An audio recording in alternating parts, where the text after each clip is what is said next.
Hello friends, आज आपण rakhi special tutorial पाहणार आहोत. तर इथे बघा, आपल्याला अशा प्रकारचा काही उलनचा एक धागा लागणार आहे. त्यानंतर काही मणी आणि अशा प्रकारचं कोणतेही तुम्ही बेस वापरण्यासाठी, चिटकवण्यासाठी स्टिक घेऊ शकता.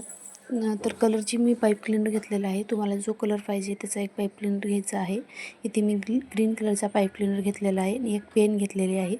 त्याच्या मदतीने इथे आपल्याला बघा अशा पद्धतीने 5-6 वेळेस राऊंड करून घ्यायचं आहे पेनाला. आणि जो पहिला पाईप क्लीनर आहे त्याला पीळ देऊन घ्यायचा आहे, ट्विस्ट करायचा आहे. आणि बाहेर काढल्यानंतर सगळ्या सर्कलमधून आपल्याला तो लांब असलेला पाईप क्लीनर मधून बाहेर काढायचा आहे आणि त्याला पीळ ट्विस्ट करून द्यायचा आहे. आणि उरलेला धागा कट करून टाकायचा आहे पाईप क्लीनर. आणि त्यानंतर याला अशा पद्धतीने फोल्ड करून घ्यायचं आहे, छोटे छोटे पीळ.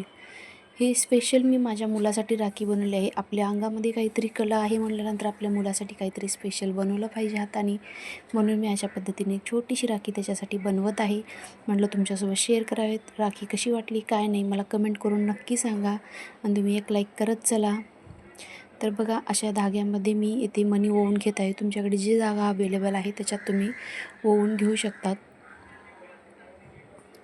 अशा पद्धतीने तुमच्याकडे जे मनी अवेलेबल आहेत ते तुम्ही यूज करू शकता. येथे खूप सिंपल आणि साधी राखी आहे, पण म्हटलं माझ्या मुलासाठी हाताने किंवा आपल्याला कला येते तर काहीतरी करून बघावेत, म्हणून मी माझ्या मुलाला हाताने राखी तयार केली आहे.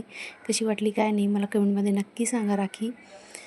तर बघा, अशा पद्धतीने मागच्या साईडला मी अटॅच करण्यासाठी इथे स्टिक वापरलेला आहे. जी स्ट्रिप वॅक्सचे वगैरे स्ट्रिप्स असतात त्याचं मी यूज केलेलं आहे. इथे अशा पद्धतीने गोल्डन मनी लावून घेतलेला आहे लुक छान देण्यासाठी. आणि मागच्या साईडनं दोरी आणि त्याच्यावरती ती स्ट्रिप यूज करणार आहे. बघा, अशा पद्धतीने माझी राखी तयार झालेली आहे. कशी वाटली काय नाही नक्की मला कमेंट करून सांगा. आणि या चॅनलला नवीन असाल तर लाईक, शेअर, सबस्क्राईब करायला विसरू नका. भेटूयात नेक्स्ट व्हिडिओमध्ये. बाय.